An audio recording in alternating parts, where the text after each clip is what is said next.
Hi everyone, I'm Diwa from Wiser Biker, and today I am going to give you a review of a budget bike computer, and that is the Magene C206 Pro.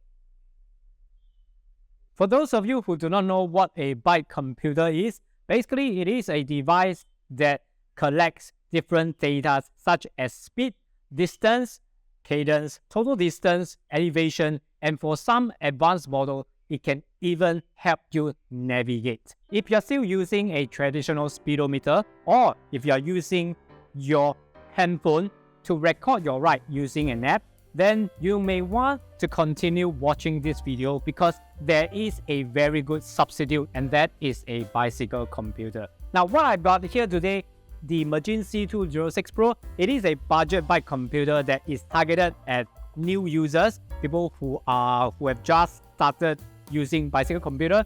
As such, the reviews that I'm going to do today will be very focused on the needs of a beginner or someone who has just started using a bicycle computer. Now, here is what you get out of the box. The Magene C206 Pro bike computer, a bike computer mount as well as two rubber bands to use with, and it is the same as the Garmin mount. Micro USB charging cable, and a user manual. Let's dive into the specifications of this bike computer. The current retail price for the Magene C206 Pro is 39 Singapore dollars, 29.99 USD. Its weight 55 grams, IPX6 waterproof grade. It comes with two different buttons, and it has got a 20 hours of battery life. It only takes 1.5 hours for a full charge, and it supports use while charging. It's got a FSTN screen, 1.9 inches. It can display 5 data items, and it allows you to add up to 10 customizable pages. And as for connectivity, it supports Bluetooth and N+. You can use with different sensors such as speed sensor, cadence sensor, and heart rate monitors. It is also equipped with auto backlight. For the positioning system, it uses Beidou, GPS, GLONASS, and Galileo. And yes, you can sync with other cycling apps such as Strava and Training Peaks. Right, so that's for the specifications. And now I'm going to tell you what I like about the Magene C206 Pro. Now, as a budget bike computer, the first thing that catches my attention is the exterior. I kind of like the exterior, to be honest. It is very small and compact. So the functions for these two buttons are very well defined. The on-off button, which is on the left, is also the start, pause, and stop button. You need to start it and press and on. It's all on the same side. While the other button is simply reserved for function and toggling of different pages. Now, another thing I like about the exterior is that it comes with multi-colors, so it kind of appeals to people of different tastes. The next point is about the data accuracy. Now, this to me is quite an important point, especially if you are new to cycling. So you really want to start using a reliable bike computer to give you more confidence in the device. And in the past, we have used entry-level bike computers. The data collected was actually not so consistent, and it can fluctuate quite significantly. But for the Magene C206 Pro, we find that the data are very accurate and at the same time very consistent. Now, I have tested these together with Riden Rider 750, and I find that the difference in the data that is collected for speed and distance, it was just merely less than 1% difference. As for altitude and elevation, the data collected were found to be less than 5% of difference. If you want to use this bike computer without its sensors, the data collected will still be very reliable. You can actually select between 5 km per hour to 10 km per hour for the auto pause functions. So why is this function important? If you're using GPS, you are solely relying on the GPS to record your speed and distance.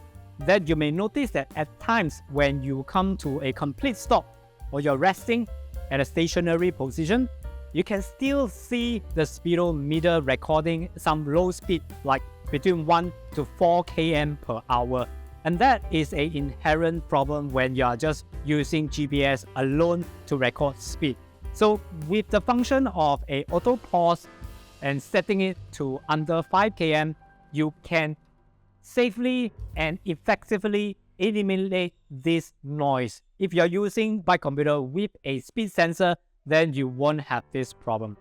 Now lastly, what we really like about this bike computer is that it comes with a very good app. So this is what I mean when I say it's got some really good representations of the data. They put it neatly into summaries and into graphs and analyze for you. So for example, it's got the speed. If you're interested in speed, you can click it in and it will zoom into your speed graph, and then it will show you at that point of time what is the time into the right, what's the distance, what's the speed, heart rate, cadence, slope percentage, and temperature. So you got a lot of data into this graph.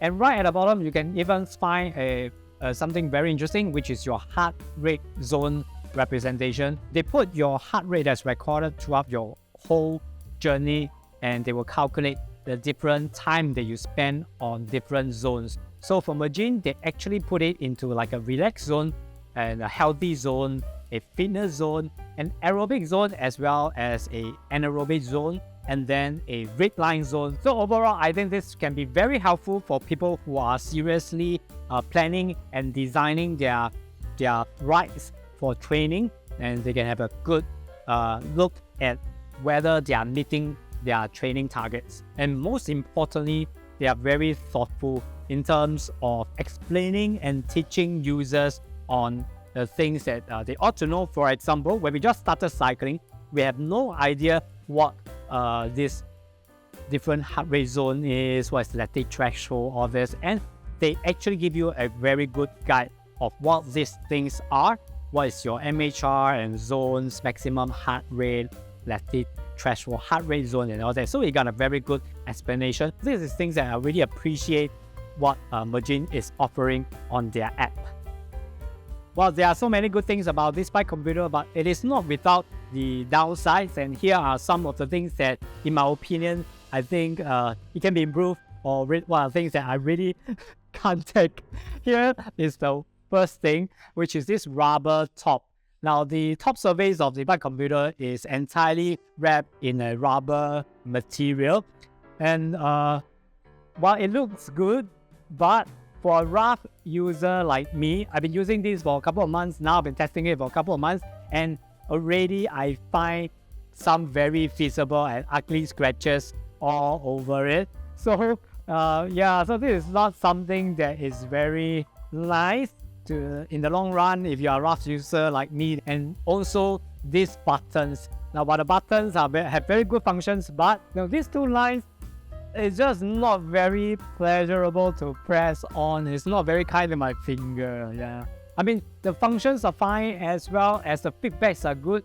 It's just that the texture is not to my liking. Now, another thing that I don't really like about this bike computer is that it does come with customizable screen. So in fact, 9 different pages that you can customize it. However, the biggest issue that I have is with the main display parameter. Now, the one that is being the biggest display, it is fixed. You can either use it as a speed or nothing at all. So you can either choose between the speed display or blank. I think that is being very rigid for a customizable screen. I mean, while speed is something that most people will look at, but I do think that, to some users, perhaps heart rate or even distance travel can be something that they prioritize over speed. So I think it wouldn't be difficult to give that customizable preference to the users, at least to give them maybe 2 or 3 choices rather than just fix it on speed itself. This is one thing that I cannot really take. And the good thing is the Magene team is always improving their app.